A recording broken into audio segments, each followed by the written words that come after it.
part of the Press Play Podcast Network.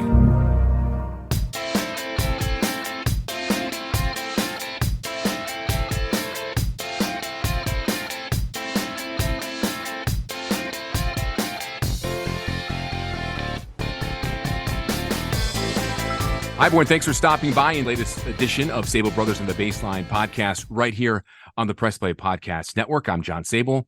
And I'm Scott Sabol. Thank you for tuning in here on this cold December day. And, you know, when you get cold days like this, Scott, it kind of makes you wonder and dream about baseball season.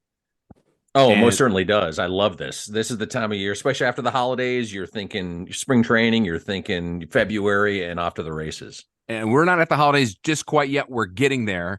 But hopefully the Cleveland Guardians can get us a gift under the tree or so in the form of a roster edition. We'll get right into that with assistant general manager with the Cleveland Guardians. Matt Forman is our guest on our episode today. Hey, Matt, how you doing? Thanks for coming on, man. I'm doing well. John and Scott, thanks for having me. Thank you for taking the time. We talk a lot about baseball, and everyone has, no matter if you're baseball or in broadcasting like us, Matt, we always find interesting, everyone has different paths to get to where they are. Your, from my research, is very interesting because you are working as and correct me if I'm wrong, a freelance contributor, editor, intern with Baseball America at one point in time before getting into the front office. Is that right? Yeah, you did your homework. Yeah, that is incredible. How did that happen? Yeah, so I actually interned at Baseball America after my freshman year of college, and then continued working for them as a freelance contributor for a number of years. Eventually before transitioning into an internship with the Guardians. Very cool. So was working in baseball growing up in Philly always your ultimate goal? Yeah, I at the time I didn't really know what jobs existed within baseball. I didn't really know whether I had the qualifications to work within baseball. And so, I really, at the time, wanted to marry two of my passions, which were baseball and sports and writing. And Baseball America gave me a great platform to showcase some of the things that were interesting to me about the game. And I give the Cleveland baseball organization a lot of credit for seeking, people with diverse skill sets and experiences and backgrounds. Certainly my hire at the time was a little bit outside the box. And I think even to this day, as an organization, we're looking for people with different skill sets who can make a contribution to the organization. So at the time, it wasn't really on my radar until it was right in the forefront of possibilities, and certainly enjoy having a chance to do what I do now. So you'll be entering in your 11th season with the Guardians, 7th as assistant GM. You've seen your share of good baseball here in town. Do you have a favorite memory or two from your time here thus far? Yeah, I think some of the greatest memories are sharing postseason experiences with staff members, coaches, scouts, with players, and with family. I think, so much of in the postseason, so much of the work is done, so to speak. There's not much we can do from a front office perspective to influence the outcomes on the game. And so we kind of get the luxury or privilege to watch the game as a fan and really enjoy those experiences. And some of the things that stand out to me are the memories that were formed because of the work that had been done by so many people across the organization to put us in that position. And also, building those memories with my family, going to those, memorable postseason experiences certainly stands out.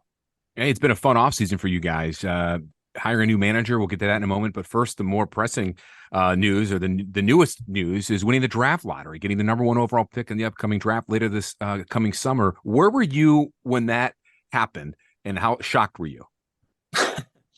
Certainly surprised, right? I think the chances going into the day of us winning the first overall pick were about 2%. And even our chances of being in the top 6 were not that high. I think less than 10%. So just on the odds, I was pretty surprised. To answer your first question, we were at the winter meetings. The draft broadcast, the lottery for the draft broadcast happened while we were at the winter meetings. And so, our director of media relations, Bart Swain, had called me 30 or 40 minutes maybe before the broadcast was supposed to go live. And Bart said, "Hey, where are you? What are you doing right now? Where's Chris Antonetti? Where's Mike Chernoff?" kind of started poking around and asking some peculiar questions I wasn't expecting. And as we got closer and closer to the broadcast, it became a little bit more clear to me what might be happening. And so I had a little bit of an advance notice as a result of that. But then, the majority of our baseball operations group who was at the winter meetings gathered in a hotel suite to watch the broadcast together, and saw the news unfold just like everybody else did. And when that happened, there was obviously collective excitement and anticipation for the opportunity to have the first pick, which is something as an organization we haven't had the privilege to do. All right, if you're looking for a perfect holiday gift for this holiday season, look no further than the Columbus-based company Homage. We've teamed up with them here on the podcast to bring you some great products. They were nice enough, Scott, to send us some shirts. Yeah, and I love the shirt I got. It's a Cleveland Guardians, and it's really cool. I mean, it fits well. You know, some of the shirts, you always find a shirt that maybe it just doesn't fit right. These fit perfect. And they allow you to breathe too, because I'm a guy who gets kind of hot, and these are the shirts that you want to wear, especially when you're working, say, in the office in the middle of the winter time when it might get a little warm. Somebody turns up the thermostat, or if you want to wear outside on a nice day like today when it's 50 degrees, just perfect shirt, nice and comfortable. Yeah, high quality shirts. I've had some Ohio State shirts. They sent me a Cavs one that's really cool. Yep. The old Cavs a gold font from the 70s style on there. They've got NBA, MLB, college, NFL, a lot of cool, comic book style shirts, hand-drawn designs, great quality from our friends over at Homage. So if you're looking for a holiday gift, go ahead to homage.com. Go on our show notes here, wherever you're listening to your podcast, whether it's on Spotify or Apple. Click the episode here and then use that link in the show notes that we're providing you to go ahead and purchase your latest Homage gear. They just not only just have the shirts, but they've got cool sweatpants, sweatshirts, Exactly. really, really cool stuff as well. One of my favorites ones, Scott, you always comment on it when I wear it, is that Cavs NBA Jam shirt that has the, Right. stats of Mark Price and Brad Daugherty. Love that. I remember that. We used to play NBA Jam all the time in the basement. So this brings back a lot of good memories, a lot of good retro stuff too. Love it. Yeah, they've expanded that now to the NFL Jam and MLB nice. Jam too. So a lot of cool stuff there with our friends from Homage, based out in Columbus. Purchase them at homage.com, but go on our show notes and click that link there to get your latest and greatest Homage merchandise that will provide a perfect holiday gift this holiday season. Hi, everybody. It's John Tellage from the Guardians of the Land MLB podcast. Be sure to hop on with us to follow all the dramatic developments of the reigning American League Central Division champions. From game analysis to interviews to keeping tabs on who could be the next breakout star. We'll have that and much, much more right here. It's the Guardians of the Land MLB podcast on the Press Play Podcast Network. Subscribe here and join the fun.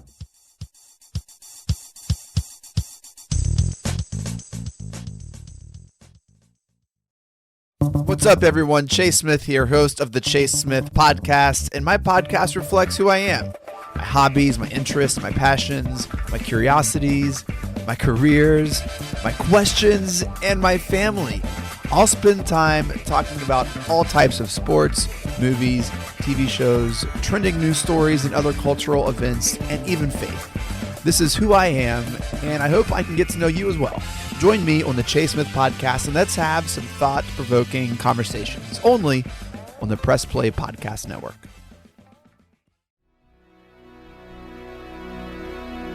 Hey everybody, it's Sam Amico from Cavs on the Break NBA podcast. Be sure to give us a listen for all your Cleveland Cavaliers recaps, analysis, breakdowns, draft talk, free agency. The list goes on and on. Give us a listen, Cavs on the Break NBA podcast.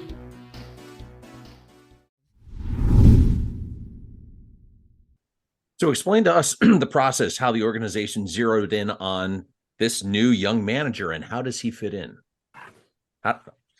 Yeah, so I think we started with a list of about 50 candidates, and so we started pretty broad. Stephen Vogt was on our preliminary list, and we got to know Stephen and others through a range of reference calls with trusted contacts across the game. And then eventually, as we whittled things down, we spent time with candidates in person. And we really enjoyed getting to know Stephen. I think from the outset of the process, we were really looking to identify 3 primary characteristics. We were looking for a caring connector, a collaborative partner, and a self-confident learner. And Stephen really embodied all of those characteristics. I think when you talk to people across the game about Stephen, one of the consistent themes we heard was he's one of the best teammates I've ever been around. And I think that's a really high compliment that people could give, one of the highest compliments that people could give to a teammate. And I think, Stephen, although his post-playing career has been brief, he's been thinking about what's important to him as a manager and building a managerial philosophy for probably 15 years, going back to his minor league career. And so he's thought deeply about the type of manager he wants to be, the type of environment he wants to create. And, he's been a member of the organization now for, I guess, a little over a month, and we've really enjoyed working with him. Excited for the impact that he's going to make on the organization. I got to meet Stephen Vogt on the introductory press conference and was kind of blown away with his demeanor, personality, and his baseball acumen. I mean, this guy is a mixture of old school and new school, and I'm really excited to see what he can do there. Yeah, great. Glad to hear that he really does have a good way about him, and I think he's going to make a great contribution as manager. 2023 didn't go the way you guys wanted to because of all of the injuries that mounted in the starting rotation. I got to ask you a question with the rotation, though. You guys have a lot of young pieces.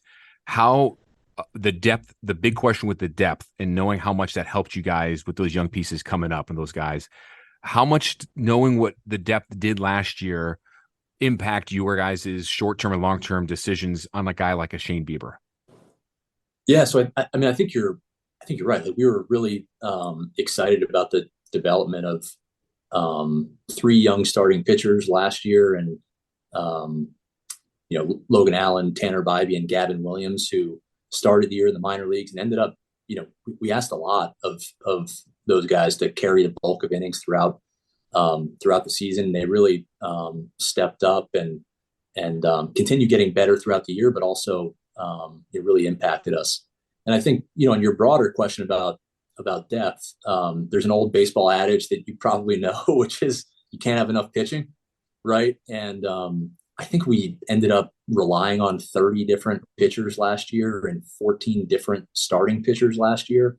And so, from a team building standpoint, we really try to do what we can to prepare our staff to be resilient, because inevitably there are going to be ups and downs, and we're going to need a lot of different people to contribute to get through the season.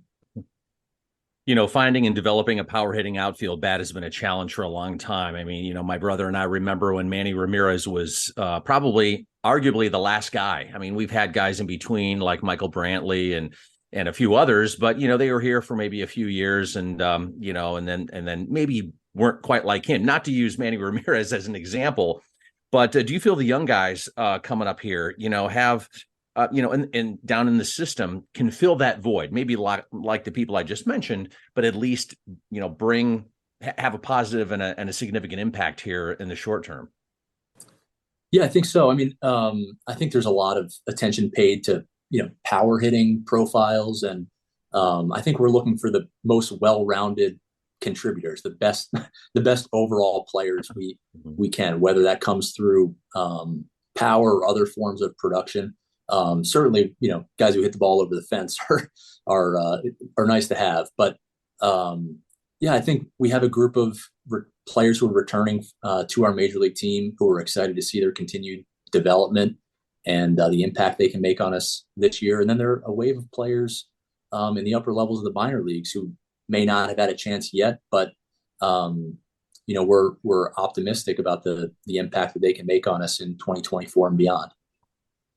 How does that Shohei Ohtani contract affect or maybe reshape the free agent landscape in the future? And how was your reaction to that deal too? I'm just curious. Yeah, that's a good question. I mean, I think time will tell on the impact. I mean, Shohei Ohtani is a unique and generational talent, just a special player.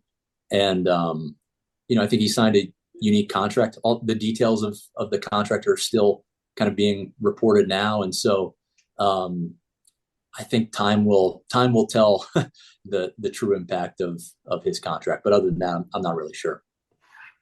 So I know there's a lot of people, and we hear it all the time, who poo-poo analytics. Now, and I always tell my brother this, and I always say, I'm an analytics guy. I like science. I like numbers. I remember reading Bill James back in the late 80s. That's how much of a nerd I was back in the day. And then, baseball prospectus all the way up. And, it took a while for that to get into front offices. Could you give us an example of how the organization uses analytics on a daily basis for players? In other words, start with the acquisition of whatever data you're measuring and how you take that data, disseminate it, and then how do the players receive it? And then how is that applied, on the field? Yeah, that's a really good question. And one, if you're reading the Bill James handbook and familiar with baseball prospectus, you could probably speak to this, but I'll try to give a concrete example of this. I mean, I think in Major League Parks, there's the StatCast system, which utilizes a technology called Hawkeye that's tracking ball flight at 100 frames per second, that's tracking player movement at 50 frames per second, right? And so it's a 12 to 14 camera radar based system that's tracking everything that's happening on the field. And for your question, we have to ingest the data, store the data, make sense of the data, but all of that's in service of helping players get better, make improvements, right? And so we could, to be more specific, we could say these ball flight characteristics are most likely to lead to future success, or these pitch usages are most likely to lead to future success. And so we can work with a pitcher as an example and say, let's see if these slight modifications to your pitch profile or your pitch mix could lead to performance enhancements. And so that's a short version of a bigger challenge that we face of collecting and aggregating and making sense of, and then applying data to ultimately help players make improvements. And there's a lot of this data that you can get online. I'm sure there's a lot of this data, though, that is extremely proprietary. Am I correct? Sure. Yeah, we try to make sense of all of the publicly available stuff, and then also the proprietary stuff. We're trying to blend all of that, again, in service of helping players be the best versions of themselves. Gotcha. Matt, I know you're up against it. This has been a real pleasure for my brother and I to talk to you, and because we really wanted to get just a peek behind the curtain, and you gave us that peek here, and it kind of whets our appetite for what's coming here as we head into 2024. Matt, thank you so much for joining us in our podcast. Best of luck this season, and hopefully we'll talk to you soon. Sounds great. Thanks so much, guys. Look forward to visiting with you in the future. Thanks. Absolutely. Thank you so much, Matt. And thank you for tuning in to the latest edition of Sabol Brothers on the Baseline Podcast right here on the Press Play Podcast Network. If you haven't already, hit that subscribe button on Spotify, Apple, or wherever you listen to podcasts. Follow the pod at Sabol Brothers on Twitter. Follow yours truly at John_Sabol. And you can follow me at Scott Sabol Fox 8. Thanks again, everybody, and have a great day.